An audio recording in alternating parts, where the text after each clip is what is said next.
Now, consistency is important, I would say, and some discipline, but that doesn't mean that you can't enjoy your life as well. And that's been something hard for me. I'm a guy that I eat the same thing at the same time 7 days a week. I'm 90 minutes of cardio 5 days a week. I mean, still, and I'm getting a little bit older and it's a little bit harder on me, but I'm just that guy, but I'm trying to loosen it up a little bit. And it's funny because I used to party a lot and drink a lot and do drugs a lot until I met my wife and I got about 30. But you know what now? And I have like 4 or 5 drinks a year. But one of the things you're going to find this funny probably that helps me not drink is it's an empty calorie and it might fuck up my physique for the week, Yep. And I think that. And it's like hard for me to even have one. Now it helps me not do it, but it's like that's the type of shit that I'm talking about on the mental side that is not.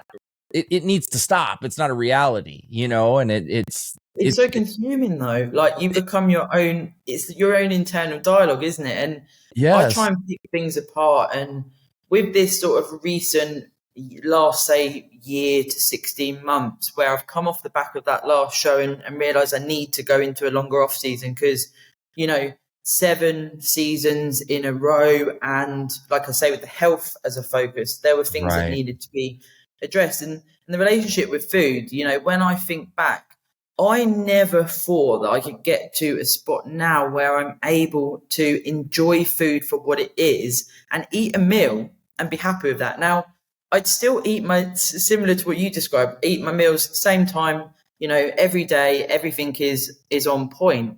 But I don't think I ever fully was present with, this is my meal. I'm grateful for this food. I'm going to eat it and then I'm done. There would always be this like, oh, I'd want more, or I shouldn't have eaten that much, or whatever it is. And it was so detrimental to my own mental health, but it was only me that was in there. And, you've got to take ownership for that to, in essence, accept it and cure yourself. And like you said, there's still going to be things in the future. I find it difficult to socialize and things like this. Now, normal people, whatever that is, we think, well, why can't you just go to a meal and have food? And it's like, it's so far removed from our daily regime. Yes. People don't understand it. When you eat at the same time every day, the same food, if, your friends are late and then you get to the meal and it's busy and then you're thinking, well, I haven't eaten my meal free, and then you're sitting there. Is there going to be something on the menu that's okay for me? Because I have many, many sensitivities from restricting for so many years. Yes. Am I going to feel okay? Am I going to be able to sleep tonight if I have some sort of GI distress? All of these things. This is not normal ways of thinking. But as bodybuilders, for us talking about this is like completely normal. It's like, it's definitely not normal. But again, it's things that we need to talk about because there's many things in bodybuilding, as we know, and it's not just self-restriction through exercise and foods. There's laxative use, which I've spoken about myself, being addicted to laxatives and what that brings, the sensitivities you can get from restricting foods. People don't think about this. Right, I want to get lean. I'll do whatever it takes. What about in 10 years' time when you're, there's bodybuilders committing suicide because mentally they have got to a point where they cannot fucking take it anymore. I know. And who is helping them? Not fucking social media influencers that put shit out there, and it's upsetting. It is, and it's terrible. And you know what? It's good that you brought that up because that's something I don't even talk about enough. Laxatives, diuretics. I don't think people understand. I remember I was 18 years old and didn't know jack shit about shit. And it was like, all I wanted was a fucking 6-pack. Like, that's all I wanted. Seriously. And I did the dumbest thing that anybody could ever do was go into GNC and ask for help, which is the most just cringe saying that. So I get this water pill and I get Xenadrin. And I don't know if you know what Xenadrin is or not, but that was when, it was legal to have ephedrine, and these are not FDA regulated pills. So you could be getting a fuckload in one pill and like nothing in another pill. And I remember like my mom told me I was losing color in my eyes because the water was just draining. And then the Xenadrin, this is when I started to have the anxiety attacks. Okay. that I've still dealt with to this day. And this is when it started. And the fucking Xenadrin, because my heart was pounding. You talk about taking a lot of ephedrine, 18 years old, already taking a diuretic, drinking a lot, partying, you know, shit like that. Oh my gosh. Like this was a fuck all. And I remember smoking some weed and I'd taken that and I had a meltdown. And I was grabbing my dad, and, you know, my dad's like, he was affectionate, but just kind of rough, you know, at the same time. And he's just like, not really like understanding. And my mom, my heart, it's skipping beats and shit. And like, it just scared the ever loving shit out of me. But the point where I'm going with this is the diuretics, you know. Now, a natural diuretic like a dandelion root or tea or something, completely fine, because that's just going to excrete a little bit of bullshit water, you know, or whatever. But hardcores and like the laxatives you're talking about, people get addicted. Those can fuck you up. Like they can really hurt you. It's a funny one because, you know, I actually put a snippet of a reel of a podcast episode I did myself, and I spoke about it. And some guy put, just use less of the dose. And I was like, oh, yeah, I get that, mate. For fuck's sake, I'm not an idiot. But I'm putting the reel out there to try and help people see that you can get addicted to things like laxatives and essentially you're self-purging. And, you know, what happens when we get into these loops? I know, honestly, I read the comment and I thought, are you okay? Because clearly I know that. But I got into this point where I'd have a laxative and then I'd have, you know, well, I'm sure you've been there. It's not pleasant. Like you're on the toilet thinking, holy fucking shit, literally. And then, you know, all day it's maybe 4 or 5 times you go to the toilet, so you feel empty. Then I would have for myself, you know, it's different for everyone, 3 days with nothing. So then what do? You use a laxative again. Now we're talking over like probably 8 years. I've battered myself with laxatives. Yeah.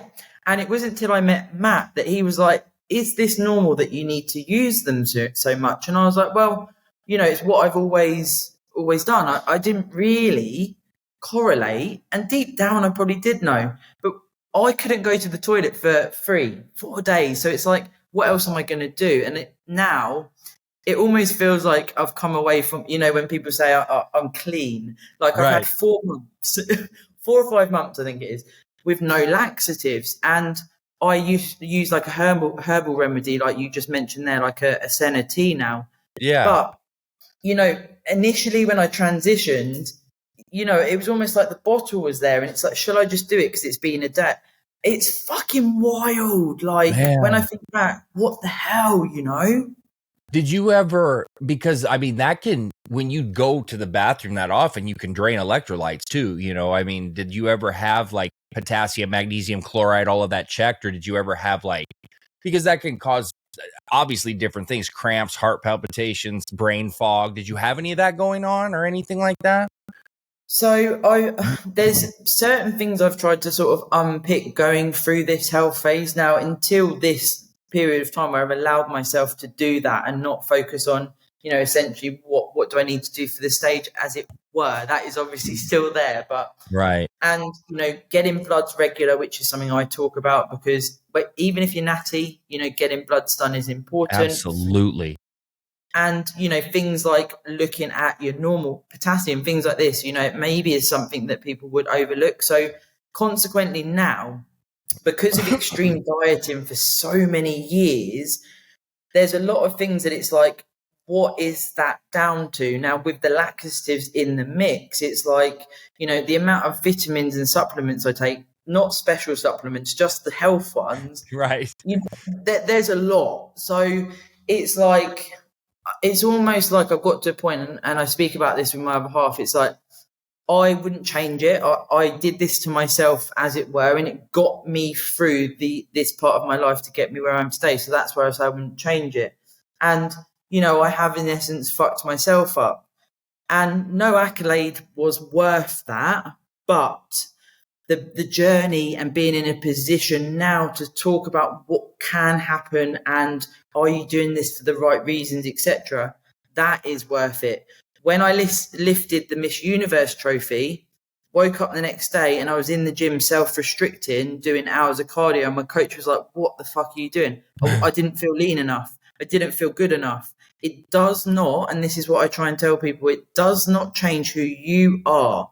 If you have got stuff going on inside, getting a fucking trophy doesn't change it. What No. changes it is looking at what you are getting from the journey, doing this to excel as a person and grow, and not masking. So you can lean into bodybuilding for good parts. If you lean into it to mask trauma, in my experience and many others, you end up in fucking really, really difficult places. And I've had points where I thought, is there any point in me living? And that's not me trying to get pity or anything like that. It's when you're in that space, it seemed easier to not be here anymore because you are so internal.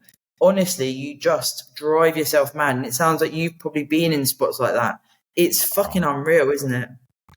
It's literally been just a constant, and it's my mom and my wife will both say, why do you do this to yourself? Why do you abuse yourself? Why can't we just be normal? Why can't we go here and do this like you used to do? I mean, literally. So, we take a couple vacations a year now, at least one, normally a couple. It's not super long. We do one, longer one. And so first thing, I cannot have a place that doesn't have its own kitchen. And the first thing we do when we get off the plane, as opposed to go check in the room, is go to the grocery store and get everything. Because I do like 12 to 15 servings of vegetables a day, right? So that's kind of how I get through my entire day, as my wife will make. So daily, it's like 7 green peppers, 2 zucchinis, a box of mushrooms, an entire onion, and an eggplant. And she makes it all for me, and I eat it all throughout the whole fucking day. Or else I'm lost. Okay. But that's the type of shit like that I still do. Now I've gotten to the point now where it's like, we'll go have a drink here when we go out of town, because she doesn't drink, and so we'll do it. And then it's like our day's over because she can't handle it, so, but it's still fun. Or we'll go sit and I'll sit and eat something or whatever once in a while. And I'm trying to get to the point where I could at least go out to eat maybe once a month or two or something and just enjoy it. And now it's because I would be like, how do I was like a pound or two off, and I'd go up to her and be like, do I look different to you today? And of course she's not going to tell me. She's like, what the fuck is wrong with you? Like in a polite way, because my wife's not like this. She's super nice, but I know in her head, she's like, what the fuck? Like, I think she's used to it now, but and I just, it's just insanity. And I'm trying so hard to like get over it. And it's like, but the thing is that I'm thinking in my head now, it's like, dude, you know how to lose weight. Like, you teach people this daily, you live it, you do it. So if you gain 2 or 3 pounds, what is your fucking life over? Like, I mean, what the fuck's going to happen to you? You're going to get sued, like, I mean, so it's understanding that, but it's easier said than done. It's everybody's got something.